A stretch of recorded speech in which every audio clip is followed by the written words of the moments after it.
Sean todos bienvenidos a una nueva edición de Periodismo Rugby Podcast. En nombre de Santiago Ángel, quien les habla, y junto a mi compañero de siempre, mi colega Nicolás Casanova, estamos en una nueva edición de Periodismo Rugby Podcast. Y en el día de hoy, Nico, antes de saludarte, estamos con un amigo de la casa que nos va a estar acompañando con su testimonio.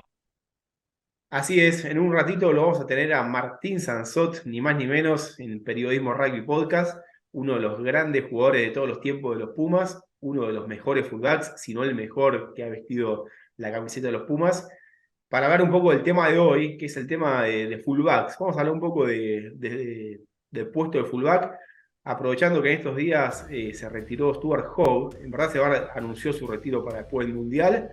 Una noticia que la verdad sorprendió bastante, ¿no? Porque uno piensa en Hogg, piensa que es un jugador que tiene 30 años y uno creería que iba a jugar un poco más, pero sorprendió a todos, ¿no? Con ese anuncio de retiro, un jugador que llegó muy joven a la escena internacional, con apenas 20, 21 años, y bueno, anunció que Francia 2023 va a ser su último torneo como jugador profesional, no solo del seleccionado de Escocia, sino a nivel profesional. Y creo, Nico, que acá se abren varias aristas, ¿no? Si uno lo compara con el fútbol, los jugadores por lo general suelen tener un origen muy distinto, tal vez vienen en casos, clases socioeconómicas más bajas, tienen otras necesidades económicas, obviamente también en el fútbol se manejan otras cantidades de dinero en cuanto al rugby.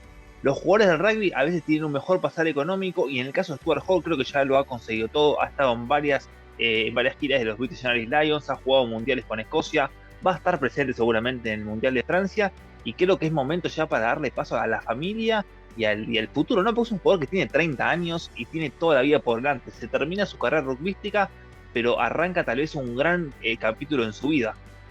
Sí, igual, la verdad que no, para mí no me deja sorprender igual, ¿no? Porque, como te digo, a 30 años, teniendo en cuenta que la vida del jugador es joven y es corta, perdón, y todo, es raro que deje jugar, pero obviamente son decisiones y también, más que lo económico, me parece que habla de la demanda que le genera hoy un jugador de rugby, ¿no?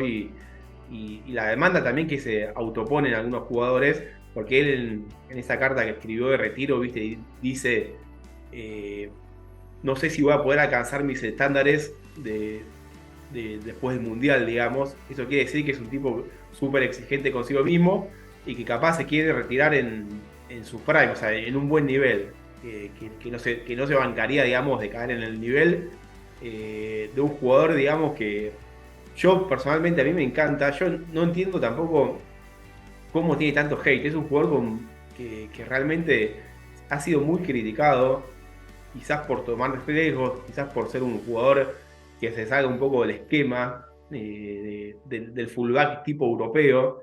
Hemos visto fullbacks europeos en los últimos años que son esos fullbacks capaz seguros, ¿viste? Que van bien arriba, que usan bien el pie, que son ordenados. Y de alguna manera Stuart Hogg me parece que rompió un poco ese molde, siendo un tipo que le encanta contraatacar y que le gusta atacar, que le gusta generar quiebres.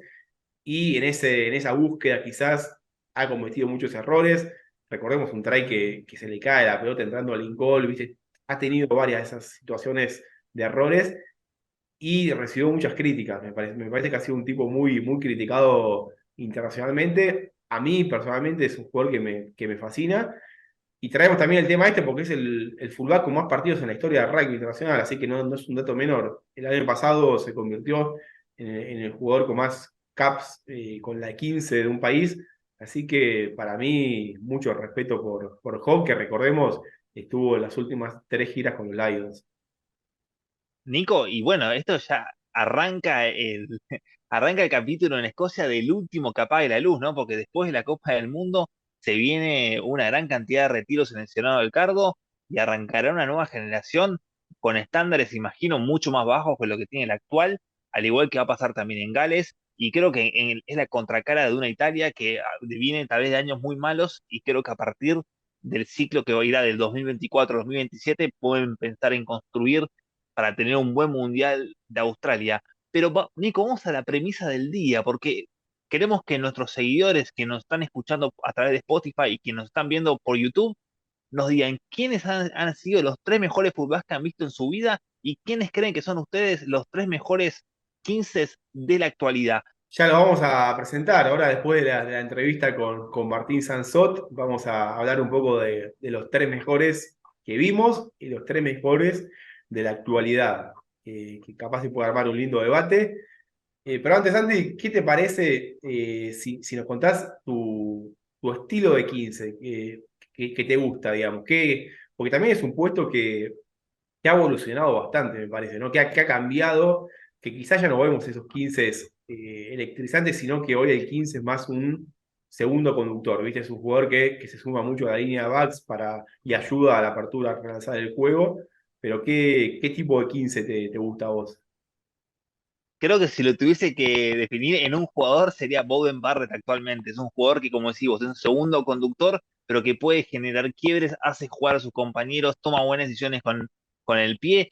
Creo que en este Super Rugby Pacific está tomando algunas decisiones que no me parecen del todo acertadas, teniendo en cuenta los estándares de Bowden Barrett, pero a mí me gustan los jugadores que toman, a ver, me gustan los jugadores del estilo Finn Russell o estilo Adam Hastings, estilo Danny Cipriani como número 10, que son jugadores que es como dicen, plato mierda, bueno, esos son así, lo mismo con los fullbacks. Me gusta que el jugador tome decisiones y se equivoca, como el caso de Stuart Hawk, que le ha pasado un montón de veces, pero que suele tener más aciertos que yerros. Y creo, voy a ser fiel a mi estilo, a mí me gustan los fullbacks del hemisferio sur, caso Cheslin Colby, bueno, Cordy Arense, son jugadores que van al frente y no tanto los jugadores del hemisferio norte. Sí, también es cierto que en Sudáfrica, eso que mencionás, lo están utilizando más como winners, ¿no? Sudáfrica Como quizás Wiggins también. Pero pueden jugar los puestos. Pero Sudáfrica quizás se inclinó por esos fullbacks más como un segundo apertura, estilo Willy de Roo, un tremendo jugador, estilo Willemse, y quizás esos jugadores electrizantes que vos mencionás, que a nivel local, viste, muchas veces se juegan como fullback, en los Springboks van a la punta, vos mencionaste a Cheslin Colby, Arense, son jugadores que para el estilo Springbok me parece que van mejor como winners. Pero bueno, Muy antes de Super elegir. Rugby, ¿no? Sí, sí, sí, totalmente. Pero Santi, antes de elegir a nuestros mejores jugadores en ese puesto que vimos, ¿qué te parece si escuchamos a Martín Sansot, como dije antes, uno de los grandes jugadores de todos los tiempos de los Pumas, que nos va a contar un poco, ¿no? Esto de los estilos de fullbacks, de los cambios de fullback con distintas épocas y también obviamente de los Pumas, ¿no? Cómo vio él a los jugadores en ese puesto y también a los jugadores actuales, ¿no? Porque hoy capaz está Juan Cruz Malía afianzado, pero hay muchos jugadores que tuvieron ahí en ese puesto y Martín nos lo va a contar. Muy bien, Nico. Así que vamos con la nota también de quién es la cara histórica de Leyendas del Rugby.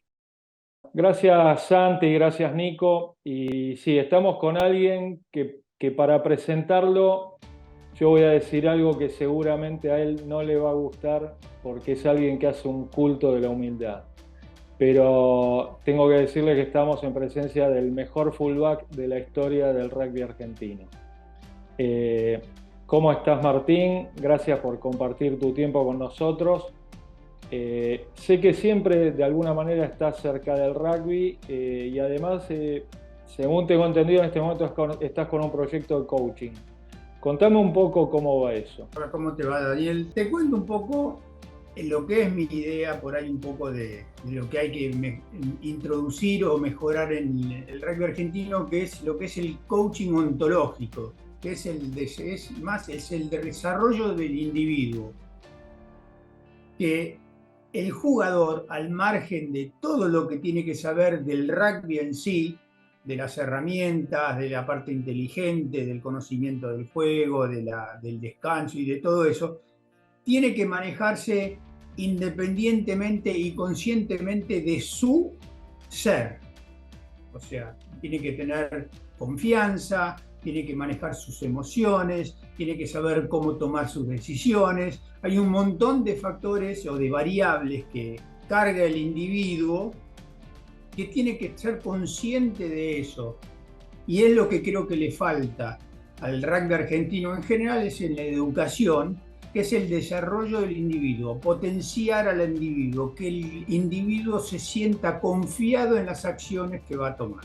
La comunidad del rugby es enorme en la Argentina, hay 620 clubes y creo que no lo erro por mucho, el 90-95 de las personas o los voluntarios que tiene esta comunidad, que son los entrenadores, es de, digamos, una capacidad limitada en cuanto a esto. Sí sabemos de rugby, porque la mayoría son todos voluntarios, o sea, que han jugado al rugby, han hecho cursos de coaching, pero el desarrollo del ser creo que es una deuda pendiente que tiene la educación argentina, no solo el rugby. A partir de los 14, 15 años, cuando el chico empieza a jugar el deporte de grandes o el rugby, porque hasta los 14 años es un juego. Un juego no tiene reglas. Un deporte es un juego reglado, o sea, que aparecen todas las reglas y el juego de lo grande. A partir de ahí hay que empezar a manejar el tema de la educación en cuanto a la parte del manejo de las emociones, por dónde pasa el juego, qué es la confianza, cómo se toma una decisión. Y todo eso es tu línea de producción. Así que si no empezás a mejorar tu línea de producción, el producto final, que son los Pumas, o que es la primera división de cualquier club, es limitado en cuanto a eso. Sí estamos bien físicamente, sí estamos bien técnicamente, pero el conocimiento del juego es lo complicado, que es la parte inteligente de esto. Exactamente. Bueno, todo esto que estás diciendo se aplica al rugby en general y yendo por ahí al tema del podcast que nos convoca hoy, uno de los puestos, quizá diría uno de los puestos más lindos para jugar es el de fullback, que fue tu puesto de toda la vida. ¿Cuáles crees que son vos, de acuerdo a tu experiencia y al conocimiento del puesto, qué debe tener un buen fullback? Mira, yo creo que primero es una responsabilidad tremenda porque de alguna manera sos el arquero. Sos el arquero en cuanto al fútbol, ¿viste? Sos la última línea defensiva, pero también sos el arranque de pelotas que te llegan. Entonces la responsabilidad de poder manejar muy bien esa posición es muy importante. Y factores primordiales es la comunicación con lo que se llaman, ¿viste? La sociedad del fondo, que son los dos winners y el fullback. Una muy buena comunicación con ese trío es fundamental. Y después el de manejar muy bien lo que se llama, lo que es la visión del campo de juego, porque tenés que estar tratando de anticipar lo que se te viene, porque tu espacio de trabajo o de defensa son 60 metros. Y esos 60 metros lo tenés que ir cubriendo con tus winners o con los distintos jugadores que pasan a ocupar esos lugares. Entonces es tan grande el espacio donde tenés que manejar muy bien cómo se maneja el equipo contrario, hacia dónde te van a llevar. Entonces ese anticipo de lo que se viene es primordial y eso es lectura del juego, es experiencia, es tiempo y eso lo tenés que llevar dentro tuyo como una herramienta vital. Y después todo lo que se refiere a lo que son las destrezas individuales con respecto al fullback, ¿viste? Vos tener una buena recepción aérea, tratar de no quedarse abajo de la pelota, sino que cuando viene de arriba tenés que atacar la pelota, nunca abajo de la pelota, sino siempre de atrás para adelante, atacándola, no sacarle la vista a la pelota, manejarte, anticipar el juego. O sea, ahora en el rugby moderno están buscando la pelota arriba como si fuese en el line-out ahí arriba y no esperarla en el cuerpo porque es un tiempo que le ganás al saltador contrario también. Pero después también el manejo de las dos piernas, porque vos tenés que poder estar bien perfilado para patear al touch derecho o al touch izquierdo, de acuerdo al sector de la cancha que tengas que actuar. Y después sos el jugador que se muestra dentro del juego en cualquier momento. no te están esperando, no estás en la base que se ve adelante de, o sea, en el juego, la línea de ataque y de defensa, sino que sos una especie de fantasma que puede presentarse en cualquier momento, o por derecha, o por izquierda, o por el medio, pero bueno, todo eso es forma de jugar, los planes de juego, los movimientos específicos que se buscan hacer. ¿Cómo en esta descripción tan precisa que me das, hablaste de la parte técnica, hablaste de las destrezas individuales, usaste la palabra responsabilidad? Ahora, ¿cómo se conjuga todo eso, y hablando de la forma que tenías vos de jugar, con la inspiración? O sea, ¿cómo conjugás la responsabilidad con algunas jugadas que te hemos visto a vos en la cancha que, entre comillas, parecían casi irresponsables por la inspiración y por salir con cosas que nadie espera, ¿no? Bueno, eso, Daniel, como decís, por ahí yo no sé si decirte que eran otras épocas. Primero eran otras épocas, porque fue hace 30, 40 años. Ya, ¿viste? Estamos hablando de años 75 al 85, hablando en general. Yo creo que en esas épocas el rugby nuestro era un poco más lento. Los 8 forwards, los 8 delanteros, los forwards, eran más pesados y había más espacio para nosotros los livianos en el resto de la cancha. Entonces por ahí podías, creo que, manejar un poco mejor los tiempos.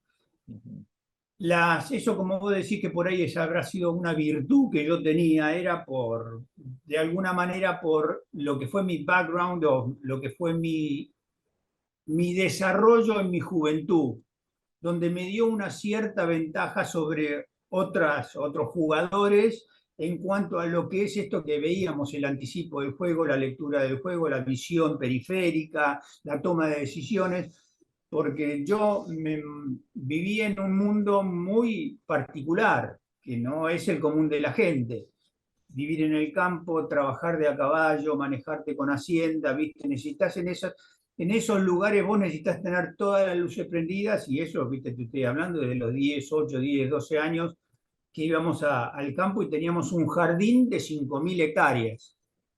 Y donde ahí, ¿viste? Mi madre, bueno, nos abría la puertita a las 5 o 6 de la mañana, porque éramos nosotros los que queríamos irnos a jugar, y era toda una aventura, y ahí estabas, no volvías en todo el día, y estabas todo el tiempo con las luces prendidas, porque tenías que subirte un caballo, tenías que manejar hacienda, tenías que usar el lazo, y para nosotros era una aventura, pero para los peones que trabajaban era un trabajo, y nosotros colaborábamos con ellos. Y eso creo que a mí me dio ciertas características que no son comunes en la gente que se mueve en la ciudad. Algunos que sí, otros no, pero bueno, es algo que es un agregado que uno tiene de diferente con respecto a los otros. Y bueno, yo nunca fui muy, como decís, yo fui un osado, un irresponsable, viste, hay que hacer, hagamos. Nunca fui un consciente, digo, no, mira, podés tomar. No, yo así era. Y Eso creo en general salían bien, en general salían bien. Algunas salían bien, la mayoría, por suerte, porque de alguna manera por eso por ahí contaban conmigo o querían por ahí que yo esté, pero bueno, por eso te cuento que por ahí tuve esas características especiales. Y Hoy ya creo que esas cosas ya no tenés tantos tiempos, ¿viste? Hoy no tenés gordos, no tenés espacios, no tenés tiempos, ¿viste? Las diferencias son muy chiquitas, es como yo digo, es casi como el rugby. Cuando sos juvenil, las puertas, los espacios en la cancha son grandes y se cierran despacio. A medida que vas llegando a las categorías superiores, cada vez son más chicas y se cierran más rápido. Ni hablar en selección. En selecciones, ¿viste? Ya las puertitas duran segundos, ¿viste? Y esos son decisiones que se toman en segundos. Entonces, los tiempos han cambiado muchísimo. Y ya los gordos no son más gordos.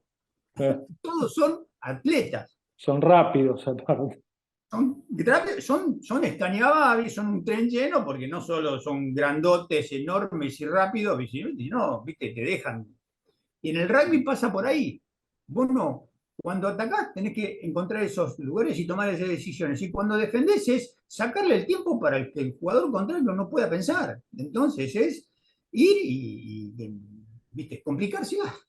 Exactamente. Hablemos un poquito de los grandes fullbacks de tu época. Empecemos con los argentinos. Vos, por ejemplo, cuando llegaste a los Pumas tuviste que pelear el puesto con un gran fullback de la época, ¿no? ¿Quiénes eran los destacados en aquel entonces?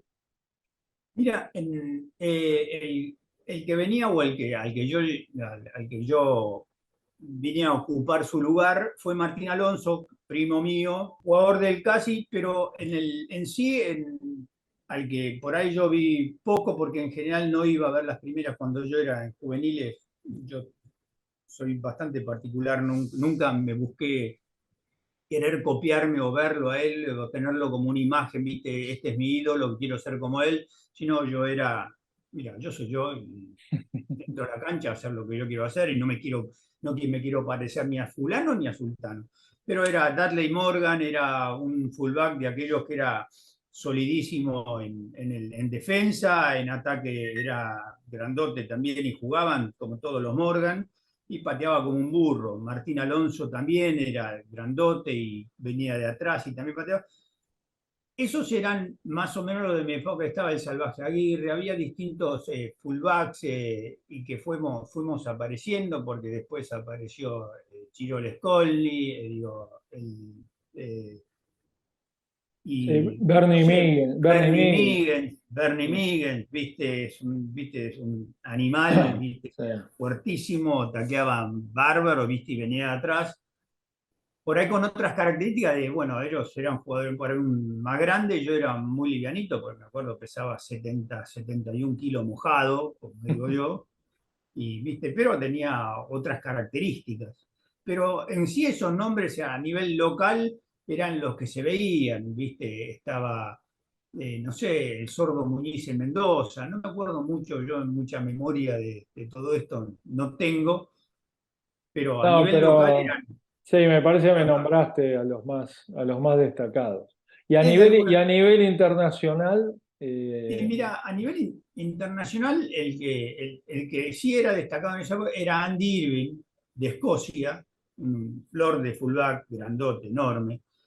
Después han aparecido, y bueno, ni hablar de J.P.R. Williams, del equipo galés de la década del 70, que ganó creo que 6 torneos en esa década, o sea que era el equipo de la época, ¿viste? El equipo de los Barbarians, que en nuestra época fue la panacea del rugby, era ver un solo partido. Estuvimos 10 años trabajando sobre cómo jugaba un solo partido, que fue Barbarians All Blacks. sí. Un partido duró 10 años para el desarrollo del juego nuestro. Hoy tenés inmensidad de partidos. Pero en ese partido, la base de ese equipo siempre fue Gales. Sí. Y en ese Gales estaba J.P.R. Williams, que era un animal. Nosotros jugamos en el 76. Contame, vos, o sea, generalmente cuando se habla de los fullbacks internacionales históricos, se nombra a J. Pierre Williams y se nombra a Serge Blanco, después te voy a pedir una opinión sobre él, pero vos enfrentaste a J. Pierre Williams. ¿Qué recordás de ese partido, de jugar frente a él, de esa tarde en el Lance Park?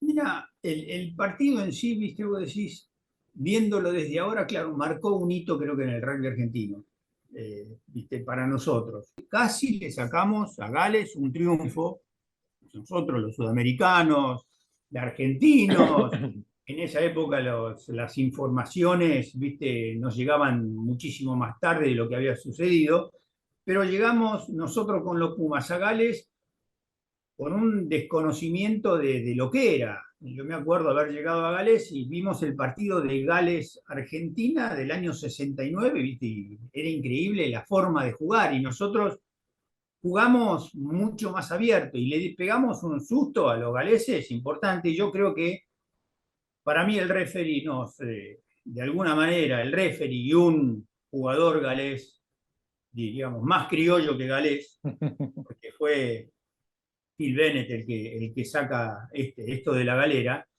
fue el que de alguna manera nos sacó ese premio entre comillas, porque el premio, viste, como decían en los diarios galeses, Argentina campeón, no sé si, no es Moral, fue campeón, no era Moral, pero viste, Gales Sí, campeón en los aparte, puntos. pero aparte, Martín, el premio es que pasaron, van a ser 50 años dentro de poco y seguimos hablando de ese partido. Ese partido es histórico.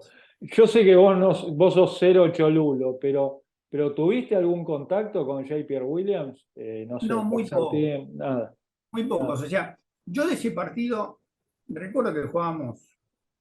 Bueno, de por ahí del try del Yoyo Gobeluz, que por ahí se ve más, me acuerdo de que durante el partido ya en alguno de los movimientos, de unas jugadas, y nosotros que les atacábamos de nuestras 22, que los galeses no lo podían creer porque creían que iban a hacer patada, patada, patada, gordo, gordo, gordo, le jugábamos la pelota y ya me había agarrado Phil Bennett en una cobertura por atrás de los backs, ¿viste? Y yo dije, no me tiene que agarrar, ¿viste? Agarré una pelota en los tobillos porque fue un pase largo de el Chiqui, creo que lo salteó a Gonzalo, Gonzalo le pegan un golpe terrible y yo la agarro en los tobillos. Y corro y hago lo que ahora se llama offload con el Yoyo. Y Yoyo tuvo sus espacios para poder superarlo a JPR Williams.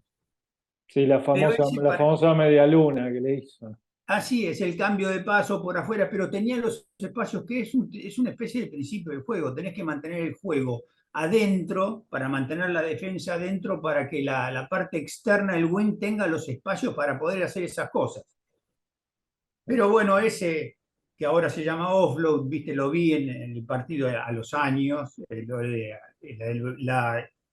cómo lo esquiva Yoyo Gobelusa a JPR, pero ese partido me dejó una sensación a los años, verlo desde acá, increíble, ¿viste? Perdemos un partido por culpa de un referee que se va retándolo a Chiqui Travaglini, a Alejandro Travaglini por el tackle alto a J.P.R. Williams, y cuando lo va retando, Phil Bennett va atrás de él y le roba esos 8 metros que yo digo deben ser son como 8 o 10 metros Sí, sí. que yo agarro esa pelota de la conversión de Phil Bennett y yo la tengo a esa pelota. Sí, Y la tengo vi. la camiseta de J.P.R. Williams.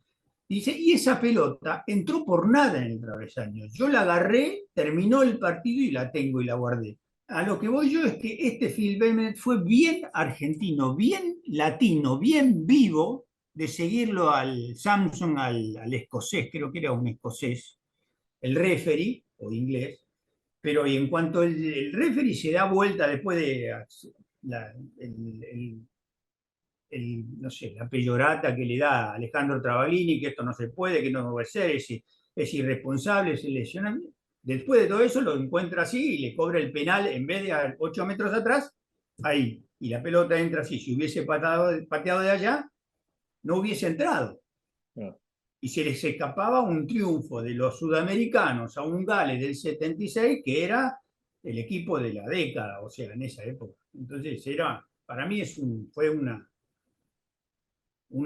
¿viste? Una batalla o Sí, una cosa fue- que era increíble. Se nos fue eso, pero igual, ¿viste? Nosotros hemos perdido más de lo que hemos ganado. No, eso está claro, pero ese partido yo sé que es Es glorioso. épico, Y es épico. tiene otra característica especial, es que ustedes jugaron abierto, cuando Sí. no era usual que los Pumas jueguen de esa manera, y fueron a jugar contra el mejor equipo del mundo y de golpe salían jugando del engol. Era Mm. así. Pero bueno, Es, te quiero preguntar por otro jugador que seguramente lo debes tener entre los grandes, como es el francés Serge Blanco. Eh, ¿Qué características tenía él?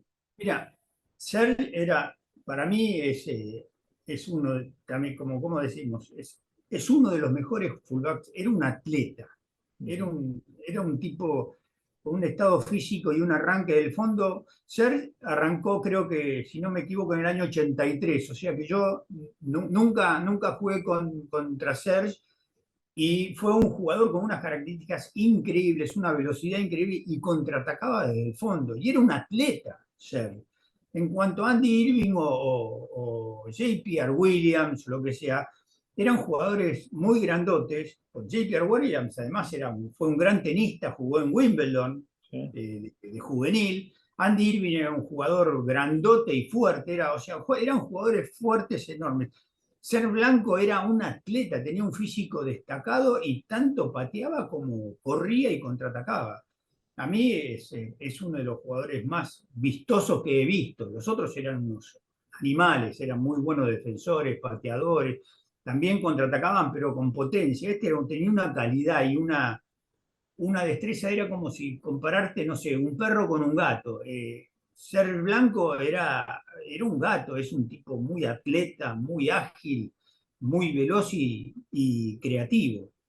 Sí, Los sí. otros también creativos, pero era como decirte más un tractor, una máquina que un atleta, los otros. Y Ser Blanco para mí también fue, Ser Blanco para mí fue el fullback en cuanto a nuestras épocas, también a la altura de JPR y de Irving, pero viste, son diferentes estilos de juego, No, pero por sí, supuesto, por supuesto. ¿Cómo son, ves, hablando del puesto, viste, muchas veces se habla de los tres del fondo, se da mucho que hay wines que pasan a jugar de fullback o a la inversa. Ahora, por ejemplo, en estos días se supo que Santiago Cordero va a ir a jugar a Connacht en Irlanda y Connacht lo va a usar como fullback. mm, Está el caso de Juan Imhoff, por ejemplo, que nunca juega de fullback, solo se limita a wing. Vos algunas veces has jugado de fullback, perdón, de wing, no era tan usual, pero sí. has jugado wing. ¿A vos te parece que eso enriquece al jugador o por otro lado lo dispersa? No, mira, no es que la palabra dispersa no es así, pero es muy difícil encontrar un jugador, en general, todo el tiempo se busca que los jugadores sean polifuncionales, o sea, que cumplan las distintas funciones en el equipo, o sea, que puedan jugar de wing, de centro, de fullback o lo que sea, o de forward inclusive. Ese es el polifuncional, pero yo, por lo menos desde mi punto de vista como fullback, no estoy tan de acuerdo con inventar posiciones. Hay jugadores que están hechos para una posición. Santiago Cordero va a venir de atrás. Lo tuvimos, ejemplos nuestros, lo he visto en Nani Corleto. Nani Corleto lo usamos, venía de atrás, corría muy bien, pero no era fullback. Él era wing, pero sin embargo se destacó como fullback, pero desde mi punto de vista no era fullback. El fullback tiene que las características te las nombré al principio. Nani Corletto no pateaba, él contraatacaba, era rápido, era fuerte, venía atrás y cumplió de alguna manera como fullback. Ahora, creo que a Cordero, a Santi Cordero lo van a usar como traidor de las patadas del fondo, pero no creo que pueda cumplir lo que es un puesto de fullback, el manejo de las dos piernas para cualquier perfil que tengas que hacer, el hecho de ser un tacleador efectivo porque sos el último orejón del tarro, el hecho de poder anticipar el juego de los contrarios, el hecho de hay un montón de factores que es conocimiento propio del número 15. Ujú. Entonces, el número 15 tiene que haber sido número 15 y conocer muy bien el puesto. Lo mismo le pasa al wing, lo mismo le pasa a los centros y a los fullback o a los pilares o a cualquier posición. Tenés que nacer y conocer muy bien el puesto para ser un fullback. Porque Exacto. fullbacks ¿Cómo? hay Ah, 15, la tienen muchos en la espalda. Ahora, no quiere decir que sean fullbacks, tienen el número 15. exacto, bueno, pero hablando de eso, si tomamos los últimos fullbacks de los Pumas, en este momento el fullback titular de los Pumas se podría decir que es Juan Cruz Malía. El anterior fue Santiago Carreras, tal vez, que ahora pasó a jugar de apertura.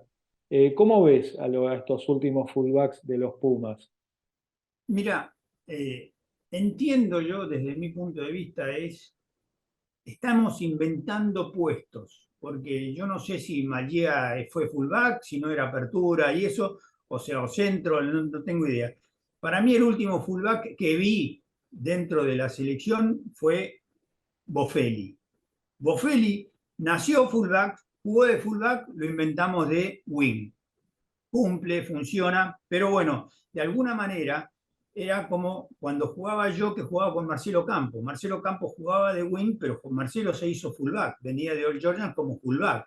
Y era un complemento muy importante. Con Marcelo Campos jugábamos con ciegos, ¿viste? Yo sabía, Marcelo iba a estar ahí, ¿viste? Entonces era, de alguna manera, era un muy buen complemento.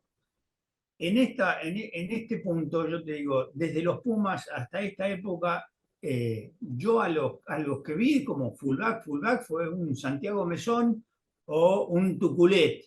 Esos eran fullbacks, ¿viste? Más de los modernos estoy hablando. Ahora, en estas épocas, están usando jugadores que cumplan una polifunción, que también se desarrollen en otras áreas y sean capaces de poder resolver temas en ciertos momentos. Hoy el jugador ese polifuncional tiene que cumplir las funciones cuando le toca. Pero ¿viste? Estos inventos sí funcionan, sí pueden llegar a funcionar. Ahora, mantener el nivel del número 15, regular número 15, no es tan fácil. Ellos pueden llegar a ser fullbacks, pero también son winners, pero nacieron winners, pero por ahí cubren algo de las características típicas que por ahí yo puedo identificar que tiene que tener un fullback. ¿Viste? Entonces, sí están cumpliendo, sí pueden estar cumpliendo. Ahora, ¿viste? ¿Qué pasa si pones un fullback? Nacido fullback, mantenido fullback, con cabeza de fullback, visión de fullback, conocimiento de fullback, y lo dejás usar de fullback. Y no lo pasás al wing, y no lo pasás acá, pero, ¿viste? Bueno, nos quedamos sin wing, tenemos que cumplir acá.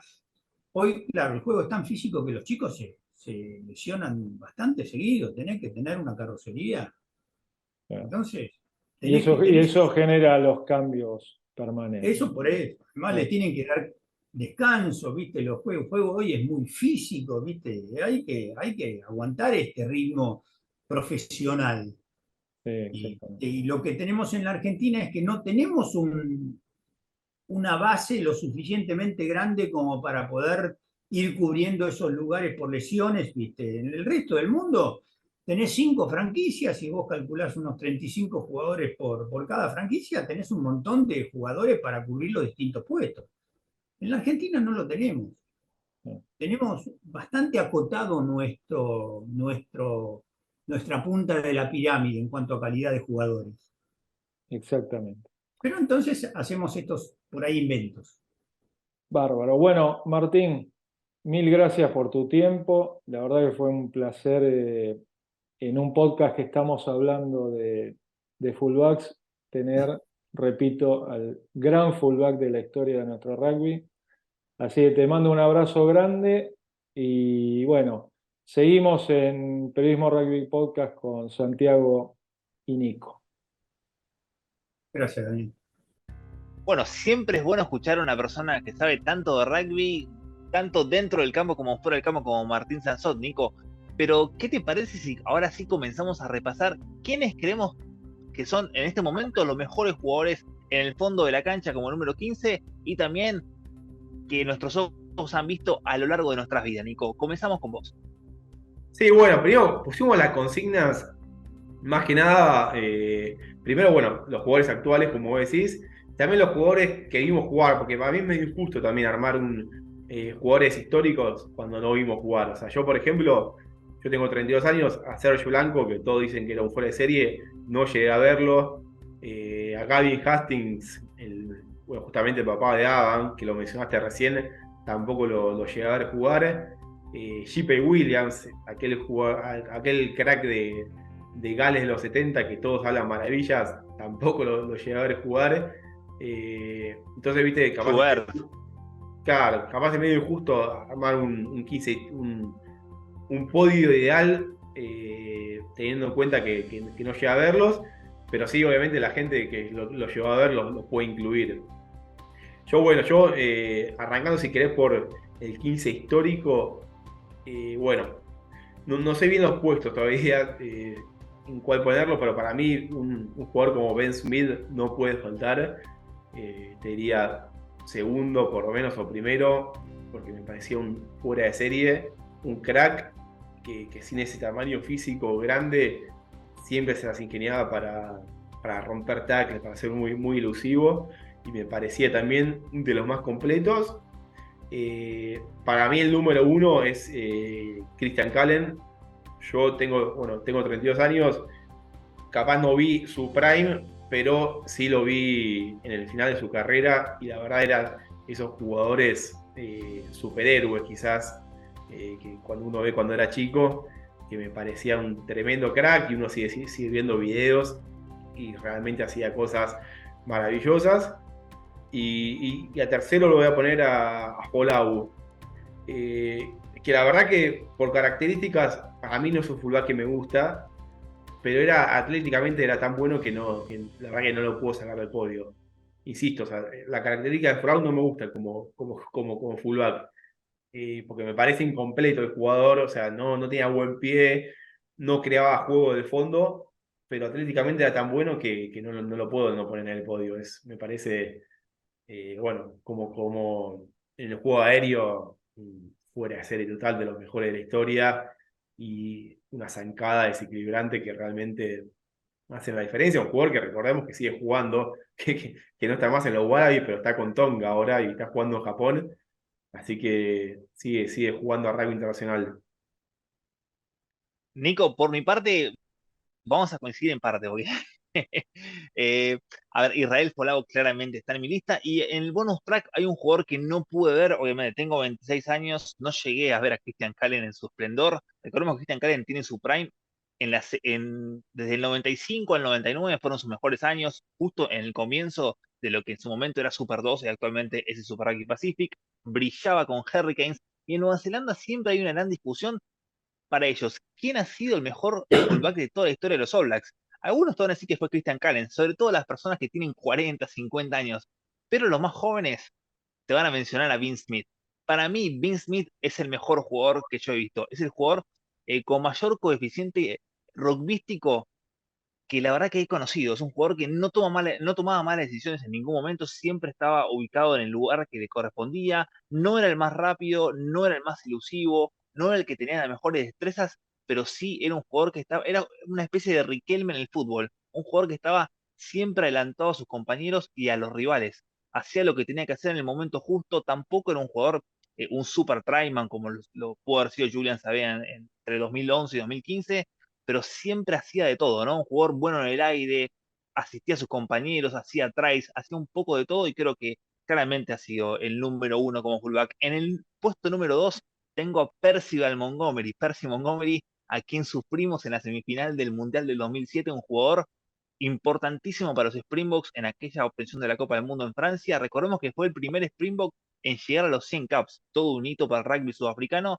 y un jugador que comenzó a jugar justamente después del Mundial del 95, ¿no? Siendo un pibe y la verdad que se ganó la camiseta verde y dorada a base de buenas actuaciones y creo yo que es unánime el voto en Sudáfrica como el mejor 15 en la historia de los Springboks. Y como tercero, ubicando el último puesto del podio, tengo una vez más a Israel Folau, un jugador importantísimo, no solamente para los Waratahs y para los Wallabies, sino también en lo que ha sido la historia del Rugby League, pues es un jugador muy bien considerado por los expertos de la NRL, bueno, también en el State of Origin y también en la AFL, en el Aussie Rules. Es un jugador polifuncional en el rugby de 15 y también que supo desempeñarse de gran manera en tres deportes distintos, algo que muy pocos jugadores, y no sé si algún otro lo ha llegado a hacer, porque sí hubo muchos jugadores como Brad Thorne, John Timu, que han estado en el Rugby League y en el Rugby Union, Sonny Bill Williams, pero en tres deportes profesionales y hacerlos de esa manera es algo propio de Israel Folau. Sí, un verdadero atleta, la verdad.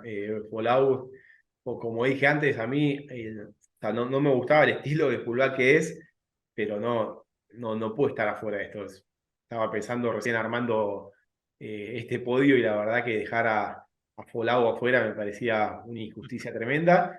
Y para ponerle un poco de números a este debate de los jugadores que estamos hablando, Christian Cullen, 58 caps, 46 tries, una verdadera locura. Viste, un promedio de 0,80 me parece por partido aproximadamente. Una Un tremenda. Erling Haaland del rugby. Sí, no, tremendos números, o sea, por 26.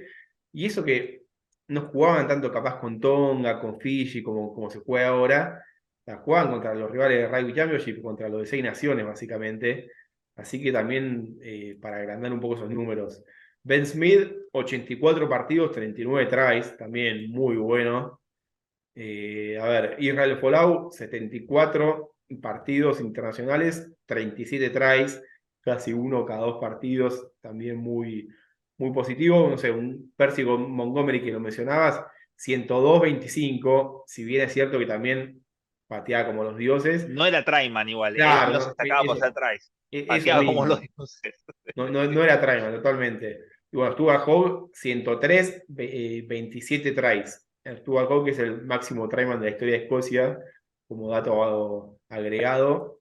Tiene un poco menos de tries, pero también es un jugador que genera mucho, no solo es un Traiman, sino que genera mucho juego. Y otro que no se mencionamos, que a mí me encantaba, que es Chris Lightham, el fullback de los Wallabies. Que quizás no tuvo una gran Copa del Mundo, pero es un jugador que realmente era muy desequilibrante. Tiene 78 partidos y 40 tries también, un promedio de más de uno cada 2 partidos. Y era un jugador muy picante que es de los mejores. Bueno, Serge Blanco, 93 caps en una época donde no se jugaba tanto rugby, más en los 80, y 38 tries. O sea, 38 tries en 93 partidos también es un montón. Así que para poner un poco los números de estos grandes fullbacks que ha habido en todos los tiempos, recordamos a la gente que puede armar su podio. Nico, y actualmente, si te parece, esta vez voy a comenzar yo, porque creo que en el puesto número 3 lo tengo a Hugo Keenan, un jugador que se ha ganado la camiseta número 15 de Randa a base de buenas actuaciones, teniendo en cuenta que también, por ejemplo, el conjunto del Trébol cuenta con Jordan Larmour, que es un gran jugador, y finalmente se han decantado por Hugo Keenan, que creo que es uno de los puestos que ya está definido para el Mundial, ¿no? Sabemos que la 15 la va a tener él, y está viviendo un gran presente y es un jugador muy joven, así que tiene muchísimo para dar. En el puesto número 2 tengo a Freddy Stewart, que es el nuevo Israel Folau, ¿no? Porque es un jugador que cada vez que va a buscar arriba gana, tal vez con Emiliano Moffelli, ¿no? Podrían ser los dos mejores jugadores en este momento en lo que respecta al juego aéreo. Y en el puesto número 1, Nico, tengo a quién no, si no va a ser a Will Jordan, que recordemos que no está jugando en este comienzo 2023 con Crusaders, pero que cuando está sano es un jugador que, creo yo, es sin duda alguna el mejor fullback de todos. Mira, yo acá tengo como 3 a Ange Capozzo, tengo como 2 a Freddy Stewart también, y tengo como uno a uno Nueva Zelanda, que es Jordi Barrett, no a Will Jordan. Que Jordi Barrett es cierto que está jugando más de centro ahora, que está más Pero con Herkens, Sí, pero en los All Blacks terminó jugando de centro y me parece que lo van a terminar usando ahí porque realmente cuando jugó la rompió y tampoco lo tienen un 2 establecido en Nueva Zelanda, pero como fullback me encanta y también me parece esos jugadores también distintos en el sentido de que hace todo bien, que si todavía no jugó Rugby League, pero estoy seguro que si va a jugar Rugby League, hace poco estuvo entrenando con un equipo de Rugby League y la va a romper porque es esos jugadores que además de atléticamente ser muy buenos, son muy inteligentes y hace de todo un poco bien, porque yo creo que Jordi Barrett hace todo bien. O sea, además de ser potente en el juego aéreo, es una bestia, patea como los dioses, también crea juego, también es tipo muy técnico para jugar. Así que me parece el fullback total. Es cierto que en los All Blacks ha jugado mucho como wing y ahora está como centro, pero para mí, si le tengo que dar la 15 a alguien, me parece el mejor. Y ya que estamos hablando de fullback de Nueva Zelanda, que nos olvidamos mencionar en esto de jugadores históricos, Israel Dahl, también otro que no mencionamos, uff, que recordemos, win fullback. sí, pero recordemos que en su Sí, momento Ben Smith tuvo que jugar de wing porque estaba Israel Dahl, o sea, estamos elogiando año Nico mucho, 2012, 2013. estamos Gran época de elogiando Israel Lag. muchísimo a Ben Smith, pero Israel Dahl era un crack, y al igual que, bueno, el caso que nos trajo a hacer este podcast, que es Stuart Hogg, también se retiró muy joven, bastante de chico. Me parece que había que mencionarlo. Nico, y algo que yo también te quiero agregar, ya que hablamos de los 15 que tienen los All Blacks, es que me parece un crimen no poner a Roger Tuivasa-Sheck en su posición original, que en Rugby League jugaba de uno, sería la posición de fullback, y creo que los All Blacks, teniendo en cuenta que Will Jordan todavía no está sano, deberían probar por lo menos a Tuivasa-Sheck antes de la Copa del Mundo en esa posición, que es donde mejor juega con espacios. Sí, igual los Solos ahí tienen. O sea, no mencionamos a Damian McKenzie, que también es un jugador, que es un crack. No mencionamos a Didon Barrett, que para mí es A apertura, Oden Barrett. pero uno imagina que puede jugar también de fullback en el Mundial. Así que me parece que están súper cubiertos ahí los All Blacks. Y para último, antes de irnos, que me parece el fullback más sobrevalorado de la historia, Jason Robinson. Nada más. No, me parece, me parece un Gran jugador, jugador del 2003. sí, obviamente campeón del mundo, lo que quieras, pero me parece, porque muchos capaz dicen, no ubicaron a Jason Robinson acá. Para mí está varios escalones abajo de los mejores fullbacks de la historia. Un Nico, jugador, una sola pregunta. sí, ¿Quiénes manejan la prensa por lo general en inglés a nivel rugbyístico? no, por Los eso, ingleses. los ingleses, y obviamente es un jugador que visualmente es lindo verlo jugar, porque era un jugador súper picante, muy disciplinante en ataque, pero para mí no está en el estándar de el top 10 de los mejores fullbacks de la historia, si querés. Obviamente, gran jugador, estoy jodiendo con esto de que está sobrevalorado, pero para mí no entra ahí en eso. En ese ranking, quizás, como te digo, los 10 mejores fullbacks de la historia. Bueno, Nico, esto ha sido todo. Creo que si tenemos que definir al GOAT de los fullbacks, estamos de acuerdo con que es Vince Smith, ¿no? O Christian Cullen, uno de los dos. Y a mí la infancia también tira, así que para mí yo lo elijo a Christian Cullen, pero bueno, teniendo en cuenta que Ben Smith también es un crack, y como dijimos siempre, Santi, los invitamos a la gente a opinar y armar su podio en ambas facetas, si te parece. Y recuerden también que pueden seguirnos tanto en Instagram como en Twitter y en Facebook. Y Nico, y también que nos pueden ayudar con nuestro sueño de ir a la Copa del Mundo. Así es, porque pueden colaborar con las suscripciones que van a ver en la descripción, y nos van a ayudar muchísimo para estar ahí en Francia 2023. Santi, hasta la próxima. Nos reencontramos la próxima. En nombre de Santiago Ángel, que nos saluda, y junto a Nicolás Casanova, esto ha sido una nueva edición de Periodismo Rugby Podcast. Hasta luego.